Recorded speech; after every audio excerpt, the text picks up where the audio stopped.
Oi, bebês! Meu nome é Sandy, eu vou ser a professora de física de vocês aqui do Projeto Evolução, tá?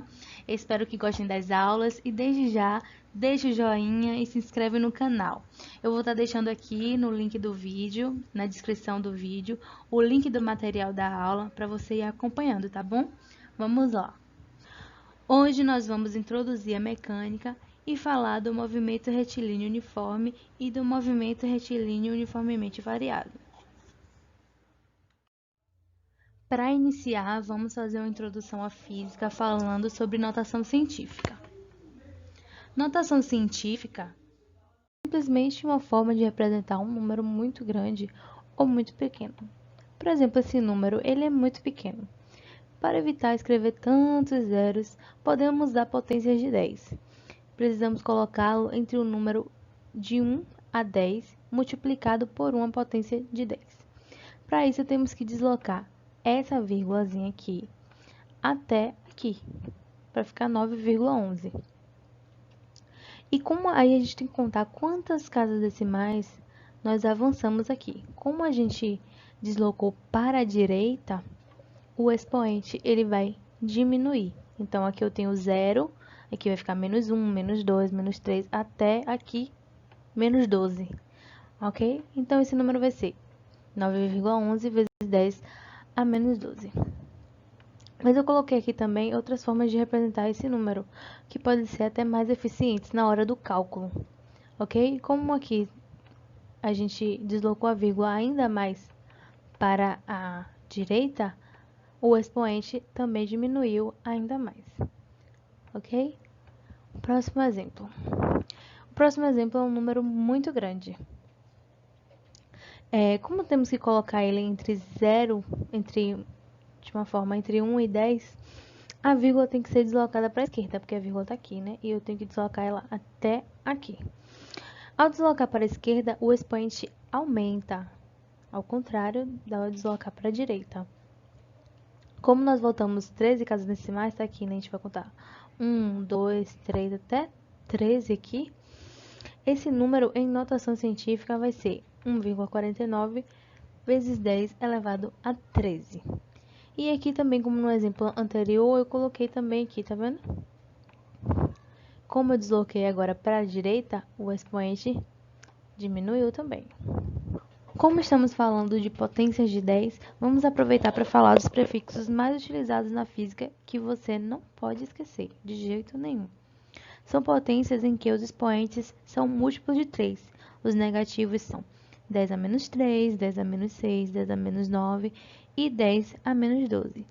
E aí você vai ter que gravar essa ordem.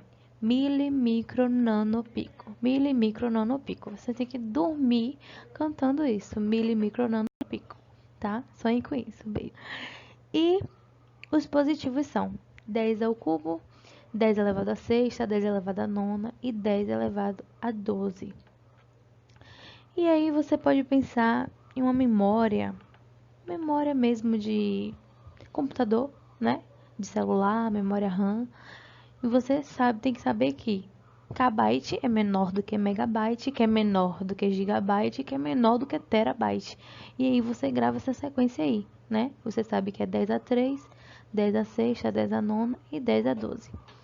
E aí, como é que a gente vai aplicar esses prefixos aí nesse exemplo aí anterior?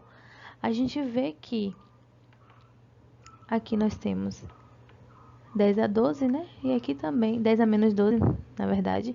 E aqui nós temos 10 elevado a 12. E aí, a gente pode chamar também de 9,11 picogramas. E aqui no outro exemplo, nós podemos chamar de 14,9 terametros, ok? Vamos complementar com ordem de grandeza. Bom, nós usamos ordem de grandeza quando nos interessamos apenas pelo valor aproximado de uma grandeza e não pelo seu valor exato. Por exemplo, o número 850 está entre 10 ao quadrado e 10 ao cubo, mas ele está mais próximo de 10 ao cubo, então sua ordem de grandeza é 10 ao cubo. No geral, primeiro você tem que colocar em notação científica e vai ficar dessa forma: x vezes 10 elevado a y. E aí, se x for menor ou igual a 5,5, a ordem de grandeza vai ser 10 elevado a y. Mas se x for maior ou igual a 5,5, a ordem de grandeza vai ser 10 elevado a y mais 1. Ah, e se for igual a 5,5? Vai ser qual? Qualquer um dos dois vai servir, tá ok? No exemplo que já demos, 850 é igual a 8,5 vezes 10 ao quadrado. Então, como a gente vê que 8,5 é maior que 5,5, a ordem de grandeza vai ser 10 ao cubo, como a gente já viu aqui, tá bom?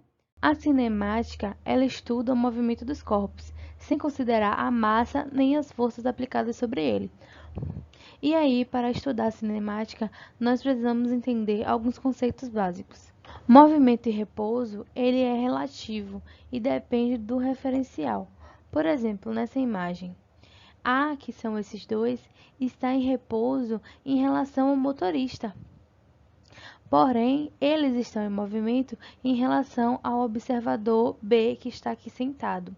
Porque, como a gente pode ver, esse ônibus ele está em movimento em relação a B. Outro conceito importante é a trajetória, que é um conjunto de posições ocupadas por um corpo ao longo do tempo, certo? Por exemplo, a trajetória desse avião, ela é nesse sentido aqui, retilínea, tá vendo? Essa foi a trajetória dele. Mas observe que a trajetória também depende do referencial. Porque, como a gente está vendo aqui, esse avião ele lançou um míssil. E para o avião, para quem está dentro do avião, o míssil ele teve uma trajetória retilínea, tá vendo? Porque ele sempre esteve na mesma velocidade do avião. Então, é como se ele só estivesse caindo para baixo, retilínea e vertical. Mas para essa pessoa que estava aqui, que quando ele jogou o míssil estava nessa posição, para essa pessoa, esse míssil ele teve uma trajetória em formato de parábola. E para nós compreendermos o que é um movimento uniforme, precisamos entender o que é velocidade média e velocidade instantânea. A velocidade média, ela é simplesmente a variação do espaço em relação ao tempo. Já a velocidade instantânea é a velocidade que está no velocímetro do carro mesmo. Naquele momento, quando você está andando, você olha a velocidade naquele momento, é a velocidade instantânea. Vamos para um exemplo. Esse carrinho aqui da figura, ele percorreu esse trecho, né, de 0 até 40 metros, em 10 segundos, obtendo a velocidade média de 4 metros por segundo, não é isso? Porque 40 dividido por 10 dá 4. Então, a gente obteve a velocidade média dele de 4 metros por segundo. No entanto, quando ele passou pelo ponto M, quando ele passou aqui, no velocímetro indicava uma velocidade instantânea de 4,8 metros por segundo. Porém, ao passar pelo ponto N, no velocímetro indicava 3,4 metros por segundo. Bom, conforme o sentido da trajetória, o movimento ele pode ser chamado de progressivo ou retrógrado. No movimento progressivo, o móvel movimenta do mesmo sentido de orientação atribuída. Nesse caso, o sentido atribuído é para a direita. Então, esse aqui, que é o mesmo carro no caso, só que ele fez o retorno e está voltando, ele está fazendo um movimento progressivo. Já esse aqui, como está no sentido oposto da orientação, que é esse aqui, ele está fazendo um movimento retrógrado. Aí, nesse exemplo, nós podemos observar que nem sempre o espaço inicial vai ser zero. Nesse caso, o espaço inicial dele foi 30 km e o final, menos 40 km. Então, como é que a gente acha essa velocidade média nesse caso aqui? Um exemplo. A velocidade média, a gente sabe que é a variação do espaço sobre a variação do tempo. Nesse caso, o espaço final é menos 40 quilômetros. E o espaço inicial, 30 quilômetros. O tempo final é 7 horas e o tempo inicial é 2 horas.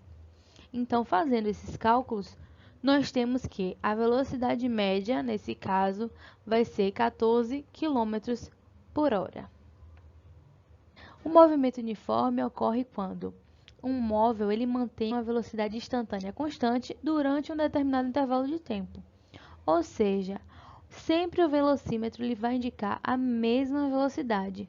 E com isso, a velocidade média é igual à velocidade instantânea em todos os pontos. A equação horária, ela mostra como varia a posição de um corpo em função do tempo.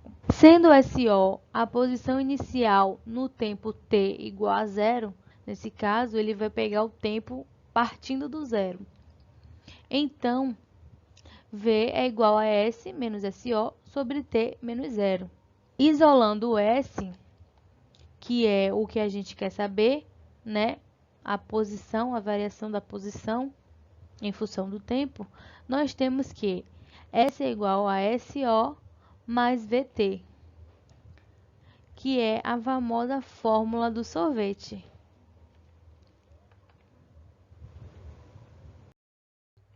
Bom, quando existe uma mudança de velocidade de um corpo, significa que houve aceleração. Por exemplo, nessa imagem aqui, esse carrinho, no tempo 1, ele tem uma velocidade V1, e no tempo 2, ele tem uma velocidade V2, que é diferente de V1, ao contrário do que ocorre no movimento uniforme, em que a velocidade é sempre constante.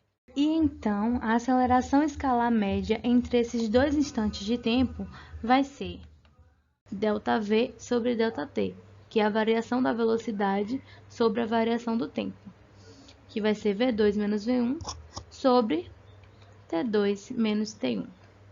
A aceleração é simplesmente a grandeza que representa a menor ou maior rapidez com que a velocidade varia de acordo com o tempo. Exemplo, um automóvel percorre uma estrada de modo que sua velocidade vai aumentando.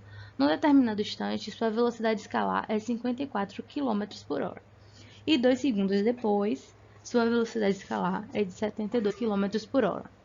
Calcule a aceleração escalar média do automóvel entre esses dois instantes de tempo. Então, a primeira coisa a se fazer é anotar os dados, né? Nós temos V1 igual a 54 km por hora, V2 72 km por hora, ΔT 2 segundos e ΔV é só a gente pegar V2 menos V1, certo? Que deu 18 km por hora.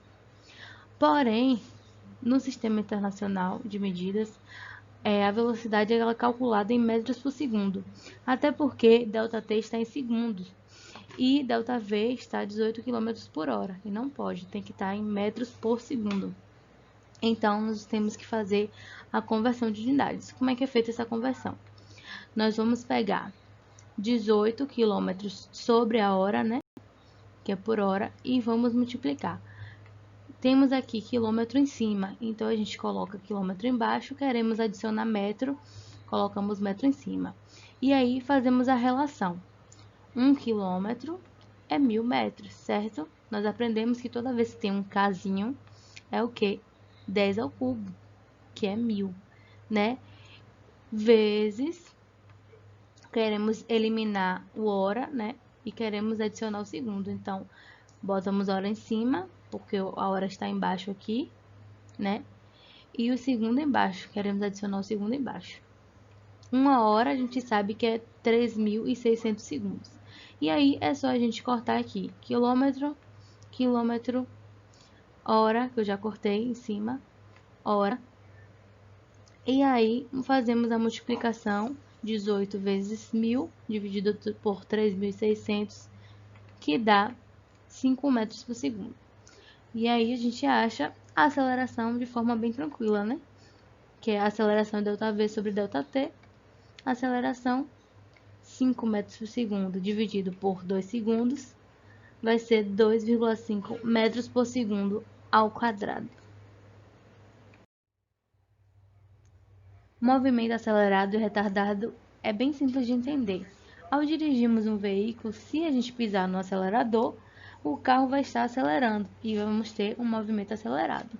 Já se a gente pisar no freio, o carro vai desacelerar, né?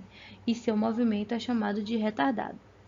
No movimento acelerado, a aceleração tem o mesmo sentido da velocidade e o módulo dela aumenta com o tempo. Ou seja, se eu tenho uma velocidade maior que zero, a aceleração também vai ser maior que zero. Vai ser proporcional. Se eu tenho uma velocidade menor do que zero, a aceleração também vai ser menor do que zero. Já no movimento retardado, a aceleração tem um sentido oposto ao da velocidade e o módulo dela diminui com o tempo. Ou seja, a velocidade é maior que zero, então a aceleração vai ser menor que zero. Se a velocidade for menor que zero, a aceleração vai ser maior que zero. Ao contrário. E finalmente chegamos ao movimento uniformemente variado, que é quando a gente tem uma aceleração constante e diferente de zero, né? Ou seja, para qualquer variação de velocidade, a aceleração não muda, como a gente vê aqui nessa tabela. No tempo 0, eu tenho a velocidade de 5 metros por segundo. No tempo 1, 7. No tempo 2, 9. Nós vimos que essa velocidade varia a 2 metros por segundo. Ou seja, teve uma aceleração constante de 2 metros por segundo ao quadrado. Vamos para as equações do movimento uniformemente variado. Considerando que no tempo inicial t0, o tempo é igual a zero, nós temos que A vai ser V menos V0 sobre T menos zero. Isolando-se o V, que é a velocidade que a gente vai querer, a velocidade final, nós temos que V é igual a V inicial, a velocidade inicial, mais a aceleração vezes o tempo. Essa é a equação horária, a função horária da velocidade, certo? E temos também um mnemônico para ela, que ela até é parecida com a sorvete, né? Que é encontrada dessa forma também. E o mnemônico dela é: vovô é ator. Muito fácil aí para você ficar gravando, ficar repetindo: vovô é ator, vovô é ator, vovô é ator. E para a equação horária do espaço, temos que para o tempo inicial igual a zero e a posição inicial SO, temos que S é igual SO mais VOT mais AT ao quadrado sobre 2. S é o espaço, SO é o espaço inicial, VO a velocidade inicial, o tempo é o tempo final, né? Vezes a aceleração, vezes o tempo elevado ao quadrado sobre 2. Temos também um mnemônicozinho para essa equação, que é sentado sozinho vendo TV até meia-noite. Sentado sozinho vendo TV até meia-noite. Só que há alguns problemas em que o tempo não é dado. E é para isso existe uma equação que salva vidas, né? Porque com as outras equações você também consegue achar a resolução, só que é de uma forma mais trabalhosa, demora mais. Então, existe a equação de Torricelli, que foi feita substituindo a equação horária da velocidade na equação horária do espaço, que vai ser v ao quadrado igual a VO ao quadrado mais 2A delta S, que é a variação do espaço. E temos também, claro, um mnemônicozinho para essa equação, para você não esquecer. Vi você, mais dois amigos, num triângulo sentimental. Tá bom, gente? A dica de hoje é essa aí. Beijão e até a próxima. Qualquer dúvida, só chamar. Beijos.